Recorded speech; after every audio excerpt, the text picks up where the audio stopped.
Hello दोस्तों। Good morning, नमस्कार। आप सभी का स्वागत है आप सभी के अपने यूट्यूब चैनल परीक्षा की शिक्षा में। आशा करता हूँ, उम्मीद करता हूँ कि आप सभी जो है स्वस्थ हैं, कुशल मंगल है। अपनी तैयारी जो है बहुत ही बढ़िया तरीके से और अच्छे तरीके से आप सब लोग कर रहे हैं। तो जो भी क्लास में फर्स्ट टाइम आए हैं, पहली बार आए हैं, नए हैं, उन सभी को बता दें कि हमारे चैनल पे आपकी UP triple S C PET exam 2025 की जो आपकी तैयारी आती है रेगुलर बेसिस पे स्टार्ट करवा दी गई है। तो जिसे भी तैयारी पूरी करनी है, कंप्लीट करनी है, चैनल को सब्सक्राइब करके हमारे साथ आप लोग जुड़े रहिएगा। ठीक है, क्लास का समय देखिए, जीके जीएस की जो क्लासेस सुबह 10 बजे डेली आपको देखने को मिलती है। रीजनिंग और मैथ्स की क्लास दोपहर को 3 बजे, हिंदी की अब जो सिर्फ क्लास आएगी शाम को 7 बजे आएगी। ठीक है, और नीचे डिस्क्रिप्शन में आपको इंस्टाग्राम, आप टेलीग्राम का लिंक का जो है चैनल मिल जाएगा। तो आप लोग हमें इंस्टाग्राम पे फॉलो करेंगे और टेलीग्राम चैनल को ज्वाइन करेंगे। टेलीग्राम चैनल पर क्या है, डेली बेसिस पे क्लास का अपडेट मिल जाएगा। तो आप लोग जो है टेलीग्राम चैनल को ज्वाइन किए रहिएगा। ठीक है, चले क्लास स्टार्ट करेंगे। स्टार्ट करने से पहले आप सभी को बता दें, 6 और 7 सितंबर को जो है आपका एग्जाम डेट आ चुका है। तो अपनी तैयारी को जो है आप लोग अच्छे तरीके से स्टार्ट कर दीजिए। हम भी जो है आज से आपकी तैयारी जो है और भी बढ़िया तरीके से कराने वाले हैं। ठीक है, चलिए क्लास स्टार्ट करेंगे। पहला क्वेश्चन आपके सामने देखेंगे क्या दिया गया है और उसका उत्तर देने की कोशिश है। क्लास स्टार्ट करने से पहले सभी से रिक्वेस्ट है कि जिसने अभी तक क्लास को लाइक नहीं किया लाइक करेंगे, शेयर नहीं किया शेयर करेंगे, जिसने अभी तक चैनल को सब्सक्राइब नहीं किया है वो लोग जो है चैनल को सब्सक्राइब करेंगे साथियों। ठीक है, चलिए पहला क्वेश्चन आपके सामने दिया है, ध्यान से देखेंगे। मोहनजोदड़ो में कौन सी संरचना मिली है जो सबसे महत्वपूर्ण है? महास्नानागार, टावर, महल या मंदिर? बताइए, मोहनजोदड़ो में कौन सी संरचना मिली है जो सबसे महत्वपूर्ण है? तो इसका सही उत्तर आपका हो जाएगा महास्नानागार। ठीक है, ऑप्शन नंबर आपका ए जो दिया गया आपका राइट आंसर होगा। ठीक है, मोहनजोदड़ो से पूछा जाता है कि मोहनजोदड़ो का अर्थ क्या होता है? तो मोहनजोदड़ो का अर्थ होगा मृतकों का टीला। ठीक है, ये बात याद रखिएगा, ये भी आपसे पूछा जाता है। क्लियर है? मोहनजोदड़ो जो है सैंधव सभ्यता के प्राचीन बड़े नगरों में से एक था। ठीक, क्लियर सभी को? मोहनजोदड़ो से प्राप्त महास्नानागार सैंधव सभ्यता की सबसे महत्वपूर्ण इमारत है। ठीक है, इस स्नानागार के मध्य स्थित आपका स्नान कुंड 11.88 मीटर लंबा और 7.01 मीटर चौड़ा एवं 2.43 मीटर गहरा है। इसका उपयोग संभवतः अनुष्ठानिक क्रियाकलापों के लिए जो है किया जाता था। ठीक है, अगले क्वेश्चन की तरफ बढ़ेंगे आपका साथियों। दूसरा नंबर, खिज्र खान निम्नलिखित में से किस राजवंश से संबंधित था? तो खिज्र खान का संबंध आपका था साथियों आपका सैयद वंश से। ठीक है, ऑप्शन नंबर आपका जो सी दिया गया है साथियों आपका राइट आंसर होगा। क्लियर होगा? खिज्र खान जो है दिल्ली सल्तनत के सैयद वंश का संस्थापक भी था, ये बात याद रखिएगा। ठीक है, क्लियर होगा इसके बारे में। 1414 ईस्वी से इसने शासन किया था। ठीक है, 1414 ईस्वी में खिज्र खान ने दिल्ली की सत्ता पर कब्जा कर लिया था। इसने सुल्तान की उपाधि धारण नहीं की तथा स्वयं को जो है रैयत ए आला घोषित किया था। ठीक है, क्या घोषित किया था इसने?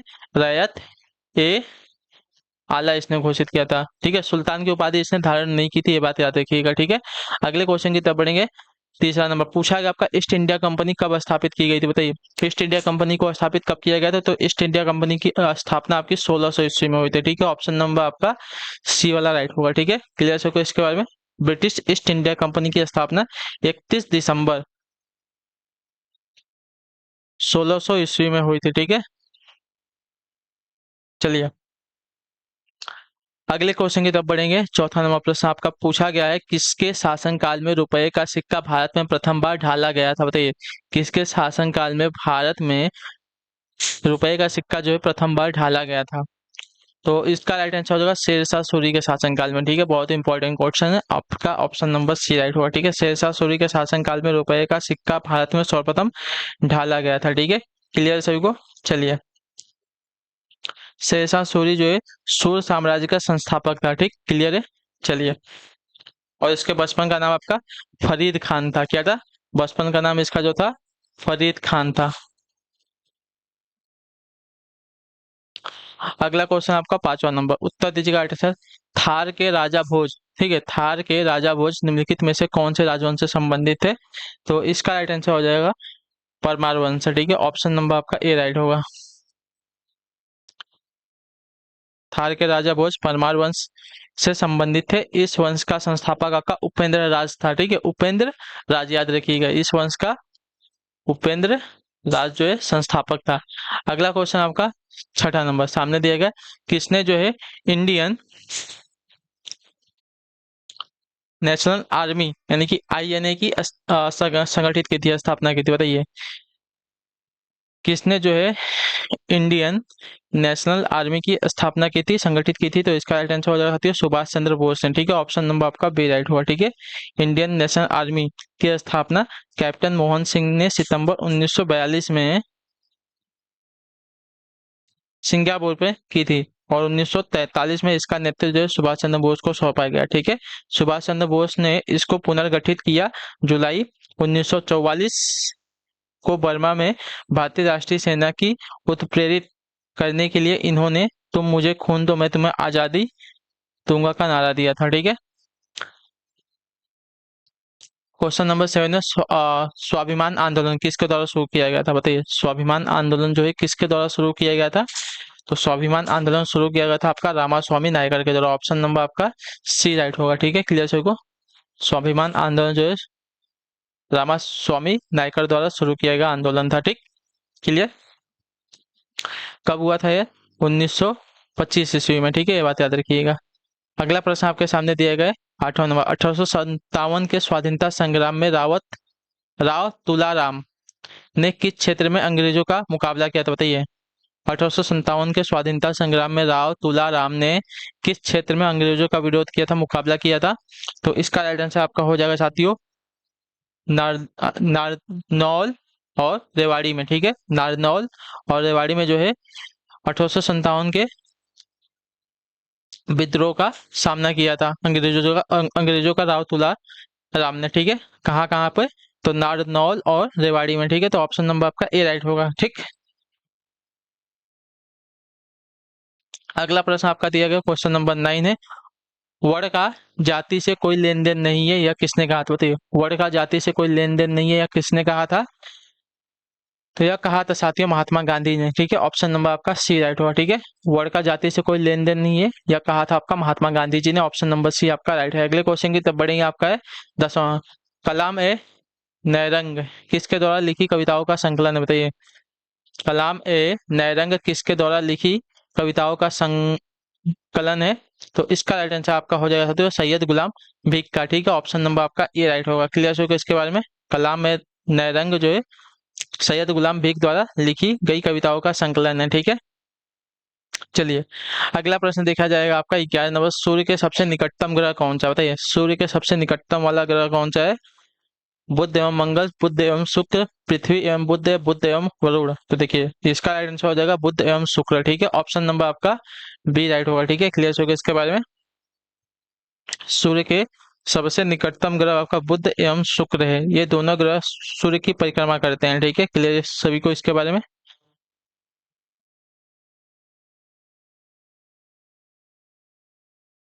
अगला प्रश्न आपका है 12 नंबर प्रश्न। देखिए क्या पूछा गया, निम्नलिखित में से किस पर्वतीय श्रेणी पर डोडा बेट्टा चोटी स्थित है? बताइए, निम्नलिखित में से किस पर्वतीय श्रेणी पर बेट्टा जो है चोटी स्थित है? तो इसका राइट आंसर आपका हो जाएगा साथियों नीलगिरी पहाड़ियां पर। ठीक है, ऑप्शन नंबर आपका जो ए दिया गया आपका राइट आंसर होगा। क्लियर होगा इसके बारे में? हाँ या ना? पश्चिमी घाट एवं पूर्वी घाट के पश्चिमी घाट एवं पूर्वी घाट के मिलन स्थल पर जो है नीलगिरी की पहाड़ियां स्थित है। ठीक है, क्लियर होगा? नीलगिरी पहाड़ी तमिलनाडु, केरल तथा कर्नाटक राज्य में स्थित है। ठीक है, क्लियर है सभी को? इस पहाड़ी की सर्वोच्च चोटी आपकी डोडा बेट्टा चोटी है। ठीक है, और इसकी लंबाई की आपका बात करेंगे तो 2637 मीटर है। अगला प्रश्न आपके सामने दिया गया 13 नंबर प्रश्न। क्या देगा, क्षेत्रफल की दृष्टि से भारत का सबसे छोटा केंद्र शासित प्रदेश कौन सा? बताइए, तो यहाँ पे दिया गया आपका लक्षद्वीप हो जाएगा। ठीक है, ऑप्शन नंबर आपका सी राइट होगा। ठीक है, चलिए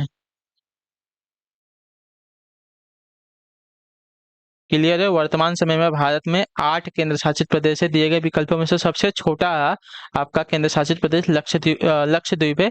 इसका क्षेत्रफल आपका 32 वर्ग किलोमीटर है। ठीक है, क्लियर सबको?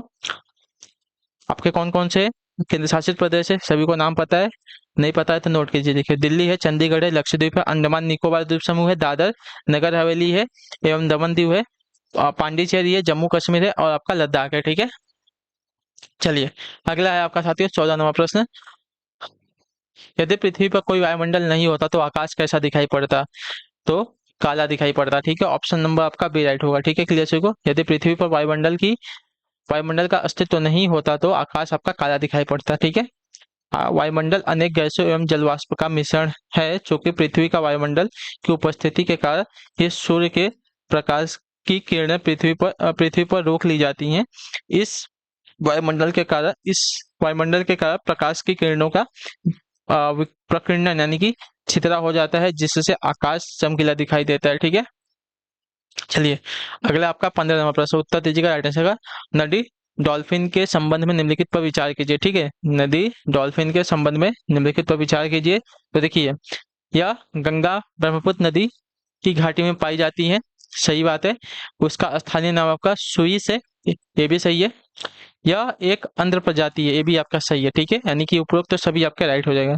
भारत में बहने वाली गंगा नदी अपनी पवित्रता और पावनता के साथ कुछ अन्य विशेषताओं के लिए भी जो है जानी जाती है, जिसमें गंगा ब्रह्मपुत्र नदी घाटी में पाई जाने वाली डॉल्फिन मुख्य है। ठीक है, चलिए अगला प्रश्न देखेंगे, आपका है 16 नंबर, क्या देगा, जजमानी प्रणाली ग्रामीण। ठीक है, जजमानी प्रणाली ग्रामीण रिक्त स्थान की रीढ़ की हड्डी है। किसकी रीढ़ की हड्डी है, तो अर्थव्यवस्था और सामाजिक आदेश की। ठीक है, ऑप्शन नंबर आपका ए जो दिया गया साथियों आपका सही उत्तर होगा। जजमानी प्रणाली ग्रामीण अर्थव्यवस्था व सामाजिक आदेश की रीढ़ की हड्डी है। ठीक है, यह प्रणाली भारत के गांवों में सबसे उल्लेखनीय रूप से एक आर्थिक प्रणाली थी, जिसमें निचली जातियों ने उच्च जातियों के लिए विभिन्न कार्यों किए और बदले में अनाज और अन्य सामान प्राप्त किए। ठीक है, यह एक विनिमय प्रणाली थी। वर्तमान में यह प्रणाली जो है समाप्त हो चुकी है। ठीक है, अगला क्वेश्चन है आपका 17 नंबर, निजी क्षेत्र को सौंपी गई 7वीं योजना रिक्त स्थान परत की है। दो परत की है, 3 परत की है, 5 या 10 परत की है, क्या हो जाएगा राइट आंसर, तो आपका राइट आंसर हो जाएगा साथियों 3 परत की है। ठीक है, ऑप्शन नंबर आपका बी राइट होगा। ठीक है, निजी क्षेत्र को सौंपी गई 7वीं योजना की संरचना जो है 3 परत की है। ठीक है, इस त्रिस्तरीय योजना के अंतर्गत विकास के आधुनिक मॉडल तैयार किए गए हैं, लेकिन ताकि राज्य में प्रभावी विकास कार्यक्रम को नहीं दी जा सके। ठीक है, अगला क्वेश्चन आपके सामने है 18 नंबर, क्या देगा, सिक्योरिटी प्रिंटिंग प्रेस कहाँ है, बताइए सिक्योरिटी प्रिंटिंग प्रेस कहाँ पर है। तो सिक्योरिटी प्रिंटिंग प्रेस की अगर बात की जाएगी तो आपका राइट आंसर हो जाएगा नासिक में है। ऑप्शन नंबर आपका ए राइट होगा। ठीक है, क्लियर होगा इसके बारे में। भारतीय सिक्योरिटी प्रिंटिंग प्रेस भारत के महाराष्ट्र राज्य के नासिक जिले में स्थित है। ठीक है, क्लियर सभी को। अगला है आपका 19 नंबर, उत्तर दीजिएगा राइट आंसर का। मनरेगा को विस्तारित कीजिए। ठीक है, मनरेगा को विस्तारित कीजिए। तो मनरेगा का फुल फॉर्म क्या है, तो मनरेगा का फुल फॉर्म आपका हो जाएगा Mahatma Gandhi rural employment guarantee act. ठीक है, तो ऑप्शन नंबर आपका जो ये दिया गया है आपका राइट आंसर है। ठीक है, क्लियर सर को इसके बारे में, हाँ या ना।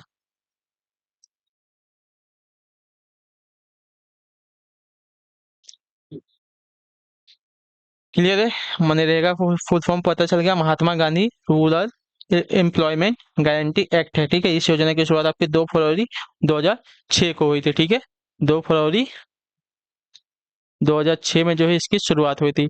अगला प्रश्न आपके सामने 20 नंबर, क्या देगा, सबसे गंभीर सामाजिक समस्या का नाम बताएं। ठीक है, गरीबी है, बेरोजगारी है, युद्ध है या अपराध है।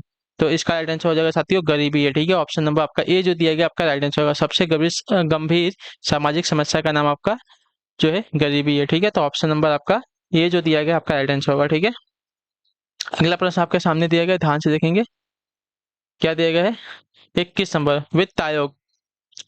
वित्त आयोग क्या है, तो वित्त आयोग अगर बात करें तो वित्त आयोग जो है केंद्र और राज्यों के बीच संसाधनों के बंटवारों पर निर्णय लेता है। ठीक है, तो ऑप्शन नंबर आपका डी जो दिया गया साथियों आपका राइट आंसर होगा। क्लियर होगा इसके बारे में, हाँ या ना, क्लियर है ना। वित्त आयोग जो है केंद्र और राज्यों के बीच संसाधनों के बंटवारों पर निर्णय लेता है, तो ऑप्शन नंबर आपका डी राइट होगा। अगला क्वेश्चन आपका साथियों 22 नंबर प्रश्न, उत्तर दीजिएगा राइट आंसर आपका क्या है। सर्वोच्च न्यायालय द्वारा घोषित कानून देश में सभी न्यायालयों पर बाध्यकारी है, कौन सा अनुच्छेद इसे संबंधित है, बताइए। सर्वोच्च न्यायालय द्वारा घोषित कानून जो है देश में सभी न्यायालयों पर बाध्यकारी है, कौन सा अनुच्छेद जो है इससे संबंधित है। तो इसका राइट आंसर होगा अनुच्छेद 141 जो है इससे संबंधित है। ऑप्शन नंबर आपका सी राइट होगा। ठीक है, क्लियर होगा इसके बारे में, हाँ या ना। भारतीय संविधान के अनुच्छेद 141 में जो है सर्वोच्च न्यायालय द्वारा घोषित विधि या कानून को भारत के सभी न्यायालयों पर बाध्यकारी माना गया है। ठीक है, क्लियर होगा इसके बारे में। चलिए अगला प्रश्न आपके सामने दिया गया है 23 नंबर, राज्य का कार्यकारी प्रमुख कौन है, बताइए राज्य का कार्यकारी प्रमुख कौन होता है। उत्तर दीजिए। राज्य का कार्यकारी प्रमुख कौन होता है? तो राज्य का कार्यकारी प्रमुख आपका जो है राज्यपाल होता है। ऑप्शन नंबर आपका बी राइट हो जाएगा। ठीक है, क्लियर होगा इसके बारे में। चलिए अगले क्वेश्चन की तरफ बढ़ेंगे। आपका साथियों 24 नंबर, मौलिक अधिकारों को और मौलिक अधिकारों के संचालन को निलंबित करने की शक्ति किसके पास? बताइए, मौलिक अधिकारों के संचालन को निलंबित करने की शक्ति जो है किसके पास है? तो इसका राइट आंसर हो जाएगा साथियों राष्ट्रपति के पास है। ठीक है, ऑप्शन नंबर आपका सी राइट होगा। ठीक है, क्लियर होगा इसके बारे में, हाँ या ना? 44वें संविधान संशोधन 1978 द्वारा राष्ट्रीय आपात की स्थिति होने पर अनुच्छेद 20 एवं 21 को छोड़कर जो है शेष मूल अधिकारों को राष्ट्रपति जो है अस्थायी रूप से निलंबित कर सकता है। किसको? 20 और 21 को छोड़कर। ठीक है, ये बात याद रखिएगा। बाकी जितने मौलिक अधिकार है उसको जो है समाप्त कर सकता है राष्ट्रपति। ठीक है, उसको निरस्त कर सकता है। 25 नंबर क्वेश्चन आपके सामने दिया गया है साथियों, लोकसभा चुनाव लड़ने के लिए किसी को न्यूनतम मतलब किसी की न्यूनतम आयु रिक्त स्थान आयु प्राप्त करनी चाहिए कितनी? लोकसभा चुनाव लड़ने के लिए किसी को न्यूनतम रिक्त स्थान आयु प्राप्त करनी चाहिए कितनी? तो आपका राइट आंसर 25 वर्ष की। ठीक है, ऑप्शन नंबर आपका सी राइट होगा। ठीक है, क्लियर है। लोकसभा चुनाव लड़ने के लिए किसी को न्यूनतम 25 वर्ष आयु जो है प्राप्त करनी चाहिए। तो ऑप्शन नंबर आपका सी वाला राइट होगा। चलिए अगला प्रश्न आपका साथ 26 नंबर, कोरियोलिस बल रिक्त स्थान पर अधिकतम है किस पर? बताइए, भूमध्य रेखा पर, ध्रुवों पर, या दोनों पर, या कर्क रेखा पर? बताइए, कोरियोलिस बल जो है कहाँ पर अधिक है? तो कोरियोलिस बल आपका जो है ध्रुवों पर अधिकतम है। तो ऑप्शन नंबर आपका बी राइट हो जाएगा। क्लियर होगा इसके बारे में, हाँ या ना? चलिए अगले क्वेश्चन की तरफ बढ़ेंगे। आपका देखा जाएगा 27वां प्रश्न, उत्तर देने की कोशिश कीजिएगा, सही उत्तर आपका क्या होगा। ठीक है, एक गतिशील बस में अचानक ब्रेक लगाने से सवारी आगे की ओर झुक जाती है, यह किस नियम का पालन करती है? तो यह जो है न्यूटन के गति के पहले नियम का पालन करती है। ठीक है, तो ऑप्शन नंबर आपका ए राइट होगा। ठीक है, गतिशील बस में अचानक ब्रेक लगाने से सवारी का आगे की ओर झुकना न्यूटन के प्रथम नियम का ही कारण है। ठीक है, यदि कोई वस्तु विरामावस्था में है तब वह विरामावस्था में ही रहेगी। यदि एक समान गति की अवस्था में है तो एक समान गति की अवस्था में रहेगी जब तक कि उस पर कोई बाह्य बल न लगाया जाए। ठीक है, यह न्यूटन की गति का प्रथम नियम या जड़त्व का नियम कहलाता है। ठीक है, अगला क्वेश्चन आपका देखा जाएगा 28 नंबर, उत्तर देने की कोशिश कीजिएगा, राइट आंसर का। रिक्त स्थान बोरेक्स के निर्माण में प्रयुक्त होता है। क्या जो है बोरेक्स के निर्माण में प्रयुक्त होता है? तो आपका राइट आंसर हो जाएगा ब्राइन। ठीक है, ब्राइन जो है बोरेक्स के निर्माण में प्रयुक्त होता है, इतना याद रखिएगा। ठीक है, ब्राइन जो है बोरेक्स के निर्माण में प्रयुक्त होता है। ब्राइन एक उच्च सांद्रता वाला नमक है। ठीक है, इतना याद रखिएगा। ब्राइन क्या है? तो उच्च सांद्रता वाला आपका एक नमक है। अगला आपका 29 नंबर, सामान्यतः एक वयस्क में वृक्क में आरंभिक निस्यंद रिक्त स्थान लीटर प्रतिदिन के लगभग होता है। सामान्यतः एक स्वस्थ वयस्क में वृक्क में आरंभिक निस्यंद रिक्त स्थान लीटर प्रतिदिन के लगभग होता है। तो आपका राइट आंसर होता है 180 लीटर का। ठीक है, ऑप्शन नंबर आपका सी राइट होगा। ठीक है, क्लियर होगा। मनुष्य के शरीर में एक जोड़ी वृक्क यानी कि किडनी होती है। ठीक है, जो उदर गुहा के पृष्ठ भाग में डायाफ्राम के नीचे व कशेरुक दंड के दोनों ओर दाएं एवं बाएं स्थित होती है। ठीक है, वृक्क अधिकांश जीव जंतुओं के शरीर का आवश्यक उत्सर्जी अंग है। ठीक है, वृक्क एक दिन में 180 लीटर अल्ट्रा फिल्ट्रेट उत्पन्न करते हैं। ठीक है, चलिए अगला क्वेश्चन आपका 30वां, मानव रुधिर का पीएच लगभग कितना होता है? बताइए, मानव रुधिर का पीएच लगभग है कितना? तो इसका राइट आंसर 7.4 है। ठीक है, ऑप्शन नंबर आपका डी राइट होगा। क्लियर होगा इसके बारे में, हाँ है ना? मानव रुधिर का पीएच मान 7.4 होता है। ठीक है, पीएच मान किसी विलयन की अम्लता या क्षारकता की एक माप होती है। ठीक है, अगले क्वेश्चन की तरफ बढ़ेंगे। आपका है देखिए 61 नंबर, वन्य जीव सप्ताह कब मनाया जाता है? बताइए, वन्य जीव सप्ताह कब मनाया जाता है? इसका राइट आंसर क्या हो जाएगा? तो वन्य जीव सप्ताह आपका मनाया जाता है साथियों 2 से 8 अक्टूबर में। ठीक है, तो ऑप्शन नंबर आपका जो दिया गया है बी वाला विकल्प आपका राइट आंसर। प्रतिवर्ष 2 से 8 अक्टूबर को जो है वन्य जीव सप्ताह वन्य जीवों के संरक्षण व समृद्धि हेतु जो है मनाया जाता है। ठीक है, क्लियर सभी को। अगला प्रश्न आपका है 62 नंबर, उत्तर दीजिएगा राइट आंसर। प्रसिद्ध वादक उस्ताद बिंदा खां द्वारा बजाया जाने वाला वाद्य कौन सा? बताइए, प्रसिद्ध वादक उस्ताद बिंदा खां द्वारा बजाया जाने वाला वाद्य कौन सा है? तो यह है आपका साथियों सारंगी। ठीक है, ऑप्शन नंबर आपका ए राइट होगा। क्लियर है इसके बारे में? प्रसिद्ध वादक उस्ताद बिंदा खां द्वारा बजाया जाने वाला वाद्य आपका जो है सारंगी है। अगले क्वेश्चन की तरफ बढ़ेंगे, आपका है 63 नंबर। विम्बलडन टेनिस प्रतिस्पर्धा प्रत्येक किस देश में होती है? ठीक है, अभी देखिए हाल ही में चर्चा में था। ठीक है, ये हाल ही में जो है चर्चा में था, तो इससे आपका क्वेश्चन पूछा जा सकता है। विम्बलडन टेनिस प्रतिस्पर्धा प्रत्येक वर्ष किस देश में होती है? तो आपका राइट आंसर यहाँ पे हो जाएगा साथियों यूएसए में। ठीक है, ऑप्शन नंबर आपका जो ए दिया गया आपका राइट आंसर होगा। क्लियर सर को? हाँ या ना? चलिए